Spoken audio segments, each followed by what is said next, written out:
അംബേദ്കർ പരാമർശത്തിൽ അമിത്ഷായെ വളഞ്ഞിട്ടാക്രമിക്കുകയാണ് പ്രതിപക്ഷം.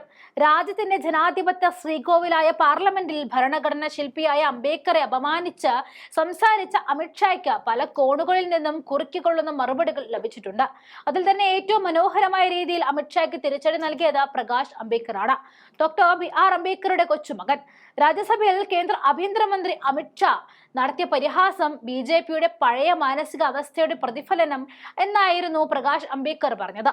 അംബേദ്കർ കാരണം തങ്ങളുടെ അജണ്ടകൾ നടപ്പിലാക്കാൻ കഴിയാത്തതിന്റെ അസ്വസ്ഥത BJPക്കുണ്ടെന്നുമാണ് വഞ്ചിത് ബഹുജൻ അഘാടി നേതാവ് കൂടിയായ പ്രകാശ് ചൂണ്ടിക്കാട്ടിയത്.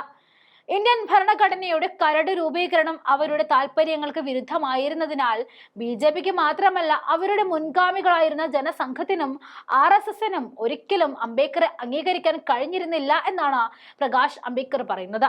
BJPക്ക് അംബേദ്കറുടെ കാര്യത്തിലുള്ള പഴയ മാനസികാവസ്ഥ തന്നെയാണ് അമിത്ഷായുടെ വാക്കുകളിലൂടെ പുറത്തു വന്നതെന്നും പ്രകാശ് പറഞ്ഞു. ഈ പ്രസ്താവനയിൽ പുതുമയൊന്നുമില്ല എന്നായിരുന്നു മറ്റൊരു മറുപടി. അവരുടെ പദ്ധതികളൊന്നും നടക്കുന്നില്ല. അത് കോൺഗ്രസ് കാരണമല്ല, ബാബാ സാഹേബ് അംബേദ്കർ കാരണമാണ്.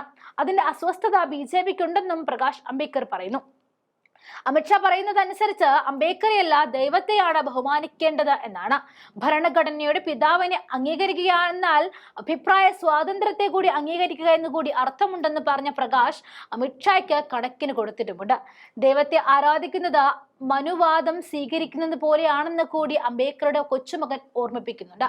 എന്തായാലും വലിയ പ്രതിഷേധമാണ് അമിത്ഷായ്ക്കെതിരെ ഉയർന്നിരിക്കുന്നത്. പ്രതിപക്ഷം അമിത്ഷായുടെ രാജി ആവശ്യപ്പെട്ടു വരികയാണ്. അംബേദ്കറുടെ മാപ്പ് പറഞ്ഞ ആഭ്യന്തരമന്ത്രി സ്ഥാനം രാജിവെക്കുകയാണ് അമിത്ഷാ ചെയ്യേണ്ടത് എന്നാണ് ഇന്ത്യ സഖ്യത്തിന്റെ ആവശ്യം. വ്യാഴാഴ്ച രാവിലെ സഖ്യത്തിലെ പാർലമെന്റ് അംഗങ്ങളുടെ നേതൃത്വത്തിൽ പ്രതിഷേധ മാർച്ച് സംഘടിപ്പിച്ചിരുന്നു. ബാബാ സാഹേബ് അംബേദ്കർ പ്രതിമയ്ക്ക് മുന്നിൽ നിന്നുകൊണ്ടായിരുന്നു മാർച്ച് ആരംഭിച്ചത്. കഴിഞ്ഞ ദിവസമായിരുന്നു രാജ്യസഭയിൽ അമിത്ഷായുടെ വിവാദ പരാമർശം ഉണ്ടായത്.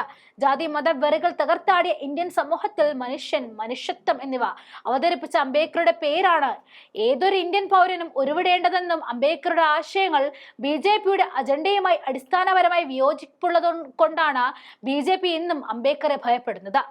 ഒരു കാലത്തും അംബേദ്കറുമായി താരതമ്യം പ്രാപിക്കാൻ BJPക്ക് സാധിച്ചിട്ടില്ല.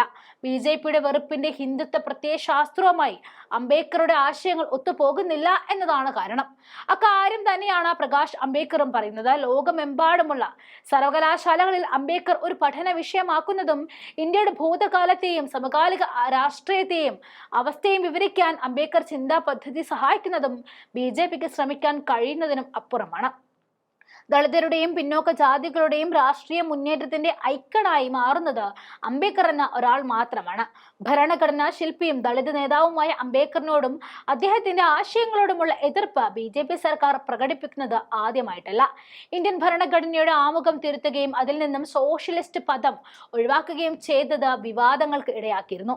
2018 യോഗി ആദിത്യനാഥിന്റെ നേതൃത്വത്തിലുള്ള ഉത്തർപ്രദേശ് സർക്കാർ ഡോക്ടർ ഭീംറാവ് അംബേദ്കർ എന്ന പേര് മാറ്റി ഭീംറാവ് രാംജി അംബേദ്കർ എന്നാക്കിയതും വലിയ കോളിളക്കമാണ് ഉണ്ടാക്കിയത്.